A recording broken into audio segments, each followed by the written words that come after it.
Namaskar students. I, Ms. Payal of ITL Public School, am standing here to give you a class of what we had already started and we'll just keep continuing. So this class 7, Civics, Chapter 1 on Equality. So in the previous lecture we had seen that how we were talking about the government taking steps to help reduce the inequality. And what is inequality basically? Inequality is when we are not treating everybody on the same platform. There is a disbalance, right? Now, how did the government take care of this disbalance in the society? By the help of, say, some schemes. For example, we talked about the midday meal scheme. What does the midday meal scheme talk about? That how the government is providing free meal to the students of the elementary government schools and also in the Anganwadis. And what was happening because of that? Students who used to go home during the noon, they didn't used to come back. But then when they got this free meal, was happening? The attendance was increasing. Once they used to go home, they didn't used to come back. But now they were coming back to the school for the second half of the day also. What about the parents? They were also very happy about it because now the mothers could do their job without interrupting their work because now the meal was not their headache. It was taken care of by the government. What else? Who was cooking that lunch? It was the Dalit women. So they also got employment. Very well. Students are happy, parents are happy, and even the people who are unemployed, the Dalit people in the society who are not treated equally, they are also happy. So this was a very good step which was taken by the government. And just recall, where was it first started? Which state of India? Yes, you are right. It's Tamil Nadu. Okay, that was the first state to implement this policy over there. Apart from this, we also have got some laws like the laws to prohibit untouchability. Which article prohibits that?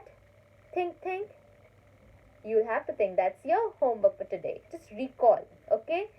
Okay. Apart from these laws, these schemes, this is the way in which we are trying to take care of inequality prevailing in our society. So today we'll touch upon a new topic about inequality, right? Now I am going to take one NCERT book, okay? So you have to check whether your NCERT book has this or not, okay? Generally all of them have it. So I am taking the concept of the NCERT book and I've just opened the page where it shows the preamble to the Constitution. And do you know what the Constitution actually tells you? It tells you that how we're going to follow these basic principles over here, right?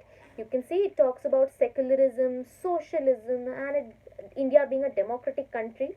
So the basic fundamental ideals are put down in the Constitution.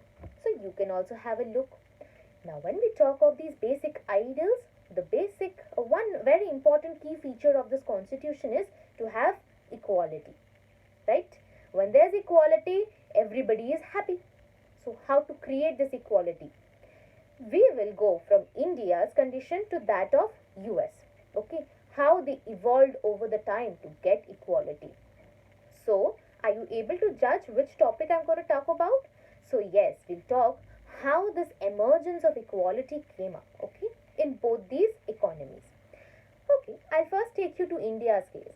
Now, what happened was, I wanted to first recall who was the man who created the Constitution of India. He's called the father of the Indian Constitution. Think. Yes, it's Mr. B.R. Ambedkar. Rather, it's Dr. B.R. Ambedkar.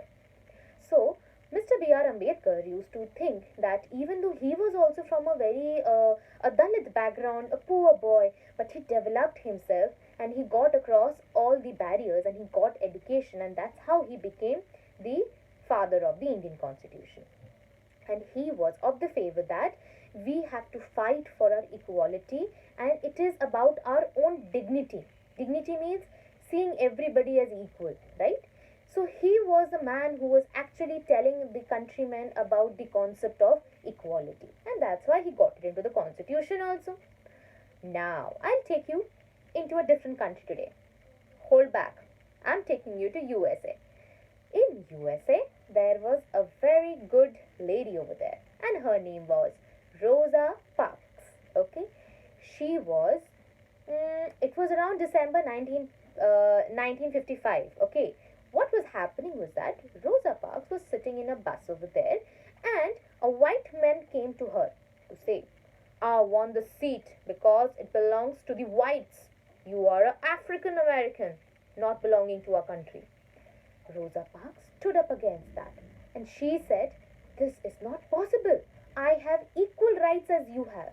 And she started a movement because that refusal of hers to not give that seat to that white man in that bus that day, that created a huge agitation in the United States of America. And that came to be known as, it evolved over the time. People joined her, and then they came up with the new right, okay, a new law came up. And that was called the Civil Rights